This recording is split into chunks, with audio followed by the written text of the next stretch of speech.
नमस्कार प्यारे विद्वान साथियों, पीएसपी के इस ऑनलाइन डिजिटल प्लेटफॉर्म पर मैं महेंद्र चौधरी आपका तहे दिल से स्वागत करता हूं। दोस्तों, अपनी राजस्थान की कला और संस्कृति चल रही है जिसमें लोक देवता, अगले जो लोक देवता है उनका नाम बताओ क्या है? ज्वार जी और डूंग जी। तो अपन देखते हैं कि ज्वार जी व डूंग जी हैं, इनका संबंध कहाँ से है। तो ज्वार जी का संबंध तो है बाटोट गांव से और डूंग जी का है पाटोदा गांव से। और ये बाटोट गांव और पाटोदा गांव जो है वो दोनों कहाँ पड़ते हैं? सीकर में पड़ते हैं। कहाँ पड़ते हैं? सीकर में। कुछ मानते हैं इतिहासकार कि आपस में चचेरे भाई थे और कुछ ये मानते हैं कि चाचा भतीजे थे। जो भी हो, इन्हें धावड़िया कहा जाता है। धावड़िया का मतलब ये पूरे काफिले को लूटते थे, इसलिए बताओ जो पूरे काफिले को लूटता है उन्हें क्या कहा जाता है? धावड़िया कहा जाता है। और यानी कुछ मानते हैं कि चचेरे भाई थे और कुछ ये मानते हैं कि क्या थे? चाचा भतीजा थे। और ये क्या थे? शेखावत राजपूत थे। ये इनके बारे में बेसिक इंट्रोडक्शन है। अब अपन कहानी देखते हैं कि डूंग जी और जौहर जी को धावड़िया क्यों कहा जाता है। तो क्यों अपन इनको लोक देवता के रूप में पूजते हैं? इन्होंने क्या किया कि उस समय अंग्रेज़ों से ये पैसा लूटते थे, बड़े बड़े सेठ साहूकारों से लूटते थे और उनसे लूटकर गरीबों में बांट दिया करते थे।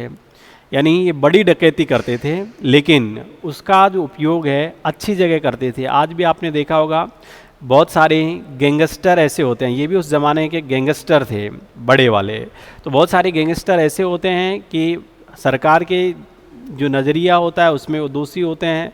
जब सरकार उनका एनकाउंटर करती है तो कुछ विशेष समुदाय के लोग उनके एनकाउंटर पर सड़कों पर उतर जाते हैं। इसका मतलब उन्होंने अपनी समाज के लिए कुछ ना कुछ तो योगदान दिया ही है। कहीं नकारात्मक है तो कहीं उनका सकारात्मक भी होता है।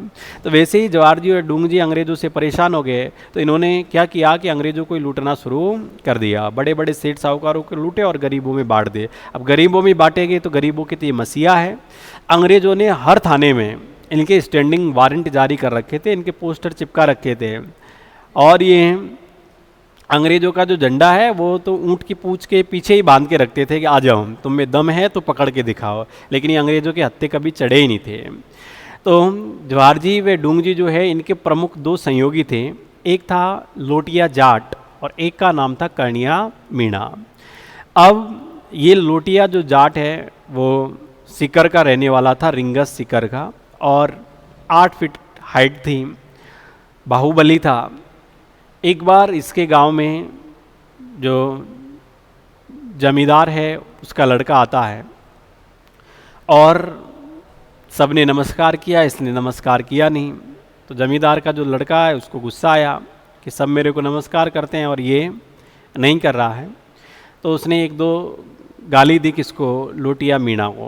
लोटिया मीणा को गुस्सा आया, उसने उसकी गर्दन पकड़ी, 8 फीट का नौजवान था ही, नीचे गिराया घोड़े से, 2 लात मारी और फिर उठा के फिर वापस फेंक दिया। अब बताओ, उस समय जमींदार के बेटे से पंगा लेना, इसका मतलब अब श्याम को एक व्यक्ति से जीत सकता है, 2 से जीत सकता है, 5 से जीत सकता है, लेकिन पूरी फौज से अकेला ये जो लोटिया जाट है कैसे जीत सके। पूरे गांव में चर्चा हो गई कि आज तो लोटिया ने पंगा जमींदार के छोरे से लिया है। घर वालों को जब इस बात का पता लगा तो घर वालों ने कहा कि पहले तो तू गांव में छोटे मोटे पंगे कर लिया करता था, इसलिए कोई बात नहीं थी, लेकिन आज तुझे पता है तूने किससे पंगा लिया है? जमींदार के लड़के से। और श्याम को जमींदार के पास में जैसे ही सूचना पहुंचेगी, जमींदार की सेना आएगी, तुझे उठाकर ले जाएगी और श्याम को तेरे पकौड़े तल दिए जाएंगे। तो अगर तू बचना चाहता है तो तेरे पास में एक इलाज है कि घर से फरार हो जा, हत्ते मत चढ़ना उनके। लोटिया जाट घर से फरार हो जाते हैं। अब लोटिया ने सोचा जाऊं कहाँ। उस समय जवाहर जी और डूंग जी टॉप ट्रेंडिंग में थे कि अगर कोई इस प्रकार का कोई हो और हमारे साथ सेवा करना चाहे तो अपनी गैंग में शामिल हो सकता है, अपनी गैंग सक्रिय है।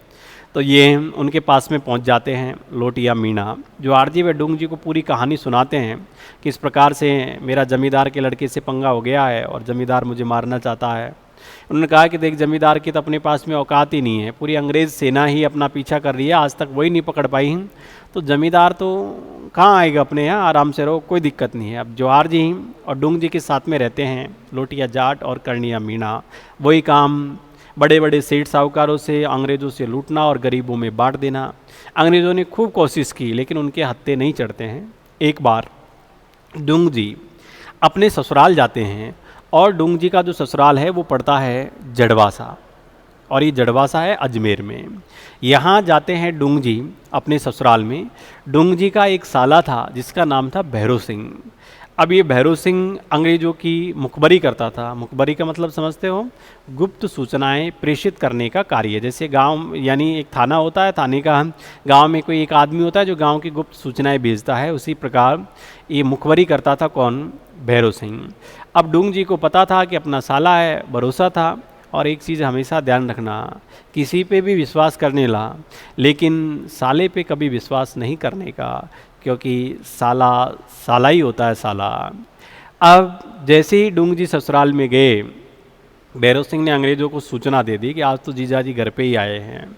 अंग्रेज़ सैनिक आते हैं, डूंग जी को गिरफ्तार कर लेते हैं और डूंग जी को गिरफ्तार करके आगरा जेल में क्या कर दिया जाता है, कैद कर दिया जाता है। अब मेन मुख्य जो टीम के जो अध्यक्ष थे वो डूंग जी थे। सब परेशान थे, लूट कोसना उन्होंने बंद कर दिया क्योंकि सरदार ही नहीं है। और कुछ समय बीत जाने के बाद एक बार होली का समय था, जवाहर जी, लोटिया मीणा, कर्णिया मीणा, लोटिया जाट, कर्णिया मीणा और इनकी जो गैंग के सदस्य थे वो पार्टियाँ कर रहे थे। इधर डूंग जी की पत्नी आती है चिल्लाती हुई, तुझे शर्म नहीं आती है, इतने सारे मिलकर पार्टियाँ कर रहे हो, नाच गान कर रहे हो, तुम्हारे जो सरदार है वो तो जेल में कैद है। तो इन सबको बुरा लगा कि यार कुछ भी हो जाए, अब तो डूंग जी को आज़ाद करवा के लाएंगे, नहीं तो अगली साल की अपन होली जेल में ही उनके साथ में मनाएंगे। तो ये लोटिया जाट अब पाखंडी भी था थोड़ा, उसने कहा कि चलो अपन ऐसे करते हैं, सब गेरुआ वस्त्र धारण करते हैं, सन्यासी बन जाते हैं और चलो मेरे साथ में, मैं जैसे जैसे कहूँ वैसे वैसे करना, अब की बार कुछ भी हो जाए डूंग जी को आज़ाद करवा के लाएंगे। तो ये जाते हैं, आगरा जेल के पास में बैठ जाते हैं और सन्यासी का रूप सबने धारण किया ही था, सिर मुंडन करवा रखा था और वहाँ रोज़ इन्होंने हवन कीर्तन करना शुरू किया। जब जेलर जो थे उनको पता लगा, अंग्रेज जो अधिकारी थे उनको, कि भाई ये सन्यासी हमारे जेल के पास में बैठ के रोज़ हवन कीर्तन कर रहे हैं और आज इनको 2-4 दिन हो गए हैं, क्यों बैठे हुए हैं। उन्होंने कहा कि भाई ये जेल की जगह है और इसको खाली करो। इन्होंने कहा कि बिल्कुल हम खाली कर देंगे, लेकिन हमारे गांव में एक डेथ हो गई है और हम सन्यासियों का एक धर्म है कि अगर गांव में कोई डेथ हो जाती है तो हम 12 दिन तक गांव के अंदर प्रवेश नहीं करते हैं, इसलिए 4 दिन तो आपके यहाँ गुजार लिए हैं, 8 दिन हमको और गुजारने हैं, 8 दिन के बाद में हम स्वतः ही खाली कर देंगे। अब अंग्रेज़ों ने सोचा कि ये भारतीय संस्कृति है, अलग अलग इनकी रीति रिवाजें होती है, तो इन्होंने कहा चलो कोई बात नहीं, आप जो है वो 12 दिन के बाद में खाली कर देना। अब ये रोज़ वहाँ हवन कीर्तन करते थे, तो जो जेलर थे उनमें बहुत सारे जेलर हिंदू भी थे, तो वो शाम को इनकी भाषा सब समझ में आए तो शाम को आके इनके पास में बैठ जाए, वो भी हवन कीर्तन करे, उनको भी अच्छा लगा, एंटरटेनमेंट हो जाए। जैसे ही 12वां दिन हुआ तो एक जेलर जो हिंदू था उसने कहा कि आज आपको 12 दिन हो गए हैं, आपके साथ हमने भी यहाँ हवन कीर्तन किया है, सुनने का भी आपको मौका मिला है, इसलिए आज का खाना आपको मेरे घर पर करना पड़ेगा। इन्होंने लोटिया जाट ने कहा कि भाई हम तो सन्यासी है, घर माया मोह सब छोड़ दिया है, हम किसी के घर नहीं जाते हैं। तो जेलर ने कहा कि फिर तो मैं आपकी क्या सेवा कर सकता हूँ, कुछ तो मुझे भी मौका दीजिए सेवा करने का। लोटिया जो जाट है मनी मन मुस्कुराए कि बेटा सेवा करने का मौका हम देंगे अब तुझे। तो जैसे ही लोटिया जाट ने कहा कि हम तो सिर्फ एक चीज़ देखना चाहते हैं, सन्यासी आदमी हैं, जेलों से कभी हमारा पाना पड़ा नहीं है, ये अलग बात है कि आजकल के सन्यासी ज़्यादातर सलाखों के पीछे है, तो हमको देखना है कि आपके जेल के अंदर जो कैदी रहते हैं वो किस प्रकार से अपना जीवन व्यतीत करते हैं, उनके साथ कैसा व्यवहार किया जाता है, कैसे उनका रहने का स्थान है। जेलर ने कहा कि ये तो अपने बाएं हाथ का खेल है और तुम ऐसे करना, रात को आना, नाइट ड्यूटी पे सिर्फ मैं ही हूँ, अच्छे से दिखाऊंगा, एक एक कैदी से मिलवाऊंगा। इन्होंने कहा ठीक है, हम भी यही चाहते हैं। रात्रि का समय हुआ, ये 5 सरदार जाते हैं, इनकी गैंग के 5-6 जितने भी सदस्य थे, और जैसे ही देखा डूंग जी समझ गए कि आज पाखंडी आ गए हैं, आज तो कुछ ना कुछ होने वाला है। तो ये जेल का दौरा करते हैं और जैसे ही जेलर रात के समय में सोता है, ये जेलर के पास में ही सो जाते हैं।